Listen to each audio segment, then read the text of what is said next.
Welcome to Akhand Vidyashram, the first institute of impeccable wisdom. Let's discuss about UDANA PRANA, the rising of carbon dioxide, the air element Vayu Bhuta. To come to this level of understanding, I attribute reincarnation of so many of my earlier lives, which gave me the knowledge of the entire universe and the human body step by step through conscious awareness and understanding. Based on that, I have reached the level of Divyank, the divine design of nature, for the first time in 2015. And I am showing how exactly I have reached that level. Now come to the question of reincarnation is something when you are born along with goddess Aditi, the inner indwelling soul or the voice of silence of the soul, when individual Jivatma and Antaratma work together with Aditi and the person, that person is truthful, honest and complete in every way, and he or she will never do anything wrong against anything in the world. Then come to the question of when Kundalini is sleeping in Muladhara Chakra and taking things automatically from there. You have a complete sleep, everything very well. When Kundalini moves out, it takes the spiral shape, and that was Kundalini is all about. Aditi, Antaratma, is resting state, where Aditi is purely the awareness of indwelling soul. But when awareness, awakening, ascension and rising comes, it is called Kundalini. That experience is absolutely essential for someone to become, whether it's unconscious, subconscious, conscious or superconscious. Once you have all the four experiences, only then you become complete in yourself. Coming to the stage, and I have said again and again and again, Karma Yoga, like Surya, Sun, Aditya, has to be there, perfectly disciplined, learn to give and forgive, not get and forget. And you have discipline going things systematically the way Lord Surya goes, Aditya goes. I think you lead a perfectly healthy life because whole system is designed. So 16 hours of work, 8 hours of sleep is absolutely essential, which you see in sun also.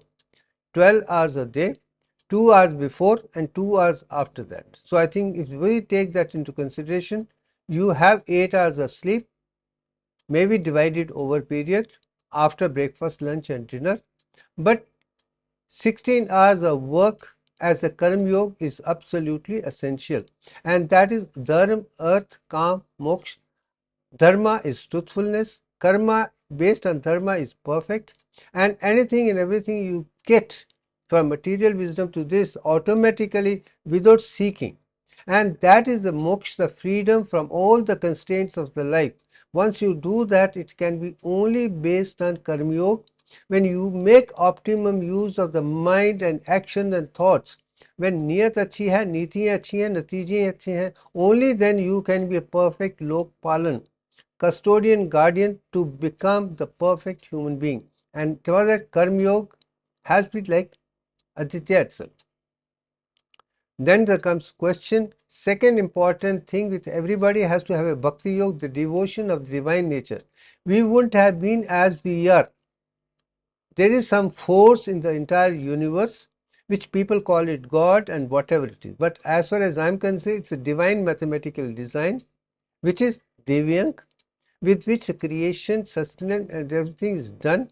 And I see the representation of that in Mata Vaishno Devi, which has goddess Saraswati, the knowledge, goddess Lakshmi, the wealth and wisdom, prosperity, and moksha is for freedom from constraints and restraints. Same thing in Trikuta, I see Brahma, Vishnu and Mahesh, all the three. And these are the put together as Dattatreya or Gayatri or Durga are the difference which I see those pictures. I see a divine mathematic and symbolic representation, and that is what it is given. And you see the Om on part, which is Mandukya Upanishad.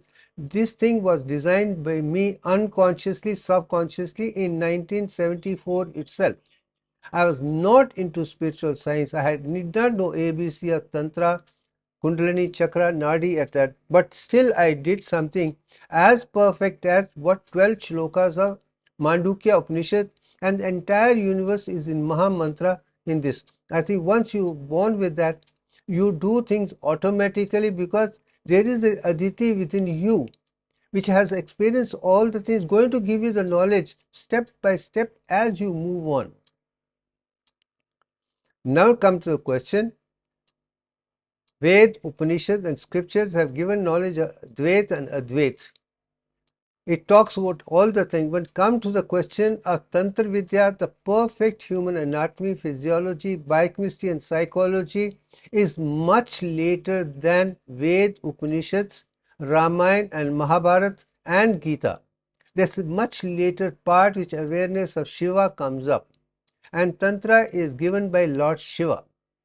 So understand Lord Brahma's concept, Vishnu's concept was much easier for me to understanding. To reach the level of Tantra, I think it is much higher levels of consciousness. If you reach that level, you can experience that. And that is what this practice is all about. That's the reason most of people think there are 7 chakras and Sat Chakra and Nirpana talks of 6 chakras. When I talk about there are 10 plus chakras, and that is human psychology. This is why I learned from Tantra Vidya. Now comes to the question of chakra. There are 10.344 chakras inside the body and 108 totally, and they're clockwise for movement of energy and anti-clockwise for involution, and that balance will give you all the awareness of all the 112 cells within the body to make you perfectly healthy, wealthy, wise and human being. This awareness is required within the body, and that exactly what is in Rig Veda, that exactly what is in Aitreya Upanishad, that exactly is the rest of the Vedas and Upanishads and scriptures which are written in Sanskrit so beautifully. But to understand that, you must have the concept of this concept, only then retranslate the words in a symbolic mathematical language, and then you reach much higher levels of consciousness. Then come to the question of first center. As I told you, is the Mooladhara, is the foundation center in which Kundalini sleeps or Aditi sleeps. And in that part, both sympathetic and parasympathetic are totally out of balance. You can see in the lower picture, left and right Ida and Pingala meet together in Mooladhara, ganglia and impart. Once it's in Mooladhara, it can take up the upper and lower part right up to soul to the head. Through the sympathetic system, there is equilibrium, and that equilibrium gives only from Mooladhara, and that's where health, wealth, wisdom and happiness can come. When Kundalini sleeps there, it takes care of all the knowledge by and large. Then come to the question of internalization of Aditi into Brahman Nadi within the central nervous system, central canal and the ventricle of the brain is absolutely essential. But Kundalini cannot move from ganglia and impart into the Brahman Nadi easily. And that is the first block which is required for Kundalini awakening to internalize. Once internalize, you experience all the 112 cells within your body perfectly fine. Once you do that, only then you understand all the scriptures very clearly, otherwise it's not possible. Then comes to the question, Swadhisthana chakra I made again and again. It's the second sacral chakra. This is one which produces testosterone and estrogen. Testosterone is absolutely essential in male and female for making the muscle body, RBC formation, oxygen and all the things required to be perfectly physically fit. Also the same thing, testosterone when it's converted through aromatization estradiol, the ojas become tejas, and that is what gives you intelligence, intuition and higher level of consciousness. Only the person in whom Swadhisthana is perfectly normal, without any deficiency, no misuse, disuse. If that person is like that, only that person can be intelligent, otherwise not at all possible. So brahmacharya is not at all directly or indirectly recommended. Both misuse and disuse are deficient in approach toward intelligence and intuition. Then come to the third chakra, Navi chakra. I make it very clear, it is an emergency gland connected with the adrenal gland. It can help in absorption of water and sodium, electrolytes, expulsion of carbon dioxide, and also what you call potassium. Then second layer will give you glucose and steroids for infection control itself. Then third will give testosterone, estrogen for androgen for all the functions, and medulla will give you adrenaline and noradrenaline to give you sympathomimetic to make you survive come what may. Anyone whose Navi chakra is perfectly normal, that person will have no difficulty at all. Even somebody will not be able to defeat that particular person. Now come to the question of Manipura chakra is the fourth level which Sat chakra does not talk about it. Sat chakra talks about Nabhi and Manipura together as one, but I as a medical man put lumbar part as Nabhi and the lower 6 segments of thoracic as a Manipura chakra from which celiac ganglion comes, which helps in digestion by and large. So this is a center for digestion, whether it's whole digestive system, spleen, liver and pancreas, they play a role in making the balance of energy here. But as earth, it is Muladhara. Swadhisthana is water. Anhata, Nabhi and Manipura by and large would be Agni element. And when Anhata comes, that is Vayu will come. We will talk about it as we come to that particular stage. Now come to the question of Vishnu Granthi. We have already talked about Brahma Granthi from external to internalization is the first step. Now come to the Vishnu Granthi. Once these layer 3, 4, 5 chakras already known, but once you move from lower consciousness, which is totally self, when you move to the higher, that is Vishnu Granthi, that's the block, and that block can be opened only with divine devotion. That's what I said, Bhakti Yoga comes to play a role in Vishnu Granthi. That's it. From lower Manipura chakra to Ajna chakra, which was given me experience during initiation, but I would say from Muladhara to 10th Akhand chakra, all are connected with Vishnu Granthi only. That devotion gives you rise that, and that would show going up again and again. Then come to the question, Anhata chakra is 6th center, is an endocrine gland, thymus, which is absolutely essential for cell-mediated immunity and antibodies by and large, and normally said that dies with age. But I can tell you, if you are into Akhand Yoga, thymus will continue to function till the last date. It will produce the cell-mediated, and whether it's COVID or any infection or anything under high will not touch a person in whose Anhata chakra is absolutely essential. And Anhata chakra is the upper 6 segments of thoracic vertebrae, which is with cardiac plexus, and it centers on 2 parts, heart as well as lungs. Lungs for oxygenation and heart for circulating entire thing, including oxygen, water, nutrients to the entire body. And so this becomes a very important part, and many of the people do say soul by and large and the form of a thumb is residing in the heart, and I have no problem in that accepting, because this is how the condition of anatomy, physiology, biochemistry does think. Now come to the question, Vishuddhi chakra is the 6th thyroid gland. Thyroid and parathyroid is absolute, it is a center for detoxification, purification, Vishuddhi in every form. Also the expression of the words to give the world. So these are the chakras which are there. According to Sat chakra, it's the 5th level, but I call it 6 because I have put Manipura along with this, because I am trying to show entire thing with the human anatomy itself. Now come to the question, next chakra is Ajna chakra, the Gyan chakra. I put Gyan after Ajna because this is a Gyan, ignorance to Gyan comes to. So it's a level of reaching the philosophy part becomes much more clearer as you come to this Majni chakra, and this is where pituitary gland comes to go, anterior and posterior, and also the center rudimentary thing, and the kind of hormones which are there will give you the knowledge how things are going to work out down and up by and large. That's why I call it a gyan to gyan at this particular stage. And it is brain stem, nervous system, autonomic, and both work in unison with each other. Come up to that, the 6 centers, Satchakra Nirupana talks about it. Here are the centers which Satchakra does not talk about it. That is part of the reptilian brain, which is unconscious, subconscious within the body to make sure that we survive come what may.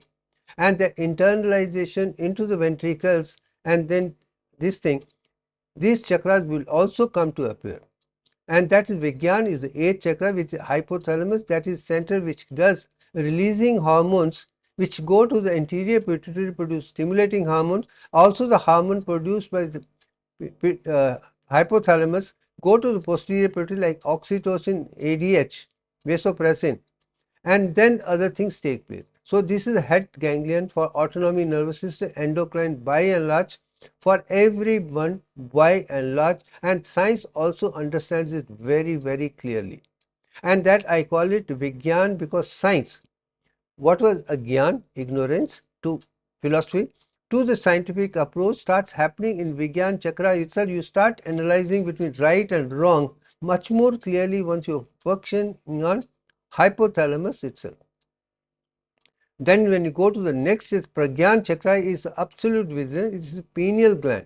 When Kundalini or Aditi comes to the ventricle of the brain and it is in front of the pineal gland which is like a pine, pine can see that in within, and what is normally 5 elements, Bhumi, Jal, Agni, Vayu and Akash, start becoming 10 centers in that.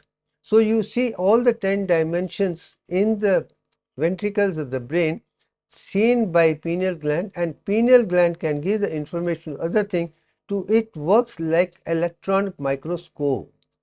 Subatomic particles also become very clear which eyes cannot see, but this eye insight can give you an even the structure which is subconscious, and that is what many of the people earlier have spoken about, subconscious structure of protons, neutrons as Shakti and Shakta and other things long before even modern science came to that.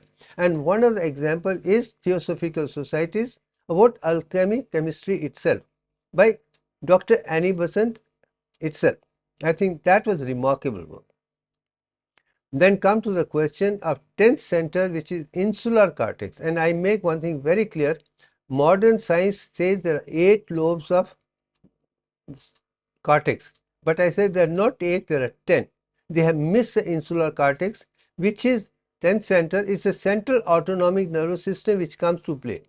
Hypothalamus they recognize, they don't recognize central autonomic, but now with the science they realize that is something higher which is working, which is unconscious, subconscious to conscious to level itself. That can be conscious itself, can be experienced by the modern science as the insular cortex. So as a result, the 10 centers, not 8 alone. Then come to the question of descent of Mahashakti I am talking about. Already a human being is a Jivatma, and Kundalini or Aditi is Antaratma. Jivatma and Antaratma put together are like Dvait and Advait together as such. They can give you the experience within that. But to go to the much higher level, to the universal consciousness, from human body to the solar system to spiral galaxy to the higher consciousness, it is descent of Mahashakti which comes very important. Once that comes and gets into you, it gives you the knowledge of external world also within that. That's the time you get in tune with Akash Kosh. And when you get in touch with Akash Kosh, what has happened in the universe from the beginning till today is recorded there. You will know it beautifully, and the best internet interwork is Akash Kosh only. Every other internet is full of defects, but Akash Kosh with this consciousness will give you all the knowledge. So why Adi Mahashakti is Adi Parashakti, which is the divine mother with 18 arms. She is the mother of Brahma, Vishnu, Mahesh, and also the goddess Gayatri, also Durga. Also all of us have step and step come from Mahashakti or Adi Prashakti only. And once that is realized, you see the continuity of reincarnation much better, but you realize things step by step as we move on. We don't expect everything to be in one shot. Even realization as a student comes step by step. More and more we move on, more and more knowledge. Even today, after all that, I see myself student because the question people ask and I try to analyze in mathematics and symbolic, I find a beautiful knowledge going on, and that has been the beautiful part of my life. So I share only as a student what experience, not as a guru or a teacher otherwise. I treat every student as equal like me because I can't find fault because they have been not given the kind of knowledge which is required. We need the perfect knowledge, and you see the same boys who were very mediocre otherwise excel when we have a discussion of impeccable wisdom. This is where agyan to gyan to vigyan to pragyan to akhandata stands to make, and for that Mahashakti plays very, very important role.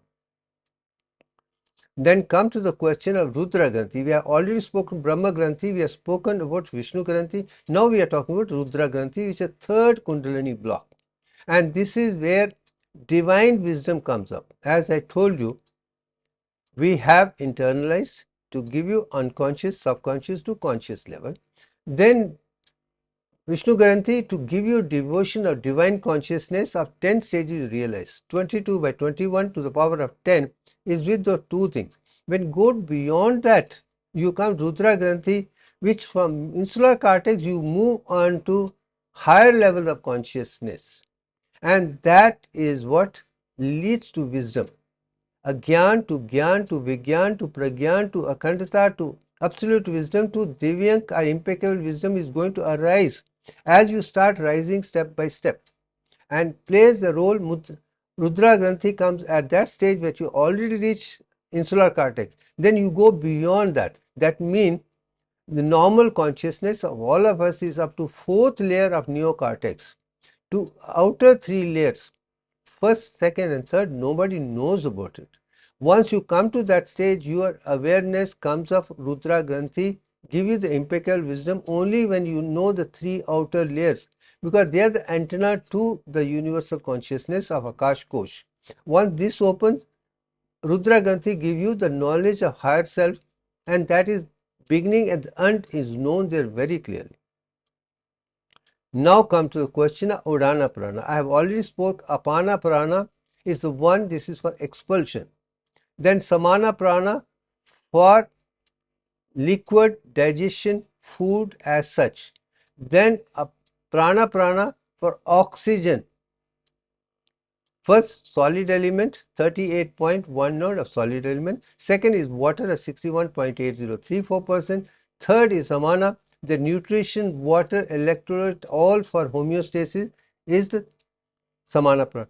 Then Prana in the heart is lungs, Anhata. To get oxygen from that is a Prana. Then expulsion of carbon dioxide which comes up, which goes out from the, is oxygen has been taken, converted into carbon dioxide, and this carbon dioxide has been to be thrown out. And this is what I am talking about, carbon dioxide being thrown out and expelling out the body is a purification, otherwise there will be acidosis in the body. And alkaline side of the human body is important. More carbon dioxide, more acidity, more acidic respiration, more problems. So you got to expel that out. And that expulsion of carbon dioxide is the fourth Udana Purana as such. And I think this is where science and spirituality come together. We understand how, in the light of atoms, elements, molecules, compounds, cells, and spirituality work together, only then unison comes up. So Udana is throwing off carbon dioxide, Prana is absorption of oxygen, and Samana is water, nutrition otherwise, and apana is to throw out the waste product, which is solid element. I think these four are very clear, which we're going to talk about next. Vyana prana, where the entire things comes up, we will do it. Now comes to the question of lungs. As I told you, the science of respiration is to get the absorption of lungs oxygen from the nature by and large. Now, misconception of Udana Prana has to be made very clearly. Only understanding respiratory system we can understand Udana Prana. And the pranayam is the breathing art of science perfectly. Now, before that, we should understand that we cannot live without oxygen as such. That's honest. But now the question comes up of intelligence as you reach that level. Do tools as books teach you the perfect art of breathing? My answer, what I have seen from my childhood today, these books talk only exchange of gases, which is not right. We do not take all the gases, we only take oxygen. And that's the right answer by Akhand Vidyashram is we absorb vital oxygen from the atmosphere to be used for oxygenation of the body cells. We exchange 61.8034% carbon dioxide remaining, which is corrected by the 100 trillion cells, and the remaining 38.1966% carbon dioxide is used for synthesis of hydrochloric acid in the body, that is again acid in the stomach and also in kidneys. So active inspiration is 38.196% of time, passive expiration 60. The whole system is designed with Divyank alone. Only Divyank has helped me to understand concept which was sectarian by different research people to bring under one platform and then teach the perfection from school itself. I do not believe school should be given limited knowledge. As a matter of fact, as you right up to 6th standard, you let them learn things. Once science comes to the play, then teach them the entire science from very 6th standard itself very clearly, step by step, without any deficiency. I do not want children to be given less knowledge, and I am making this, make it available to everyone from the beginning till end. Once you start learning, it should be full package, not half or broken package at all. Then comes the question that this is the respiratory system, again made of 22 parts. I am not getting into that, and this is where oxygen is absorbed and carbon dioxide is expelled out. And this is where now I am making partial pressure of oxygen at sea level in Chennai is 160 millimeter. That is atmospheric, and that oxygen at alveolar level it comes down to 100. This 160 to 100 is Divyank alone. When since again oxygen with the blood circulates to cells, and you can see cellular respiration where oxygen is absorbed and carbon dioxide is come, and that carbon dioxide as deoxygenated blood comes back to the heart and then goes to the lungs to be expelled out as a carbon dioxide. This is what Udana Prana. Prana to Udana Prana is within this combination alone. Now the divine design of nature is exactly, the whole structure is designed according to Divyank, and even the structure of respiration, inspiration, expiration, everything designed in the basal ganglion,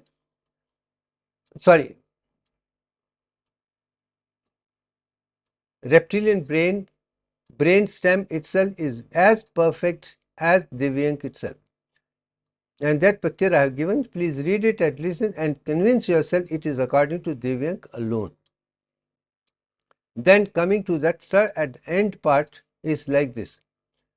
Absorption of oxygen is prana, expulsion of carbon dioxide is udana prana. Once these two things work in the anahata chakra, absorption of oxygen and expulsion of carbon dioxide, after all the circulation you reach much higher level of consciousness, all the toxicity is removed and you come to the stage of maintaining homeostatic level with the perfect concentration of oxygen and carbon dioxide, not beyond that. And once that is done, awareness, only then wisdom will come. Only in a samadhi stage are closely aligned with a pH of 7.4 only, not acidic condition which can lead to increased respiration and the problem. I think that is it. I think enough for the time being. Thank you very much.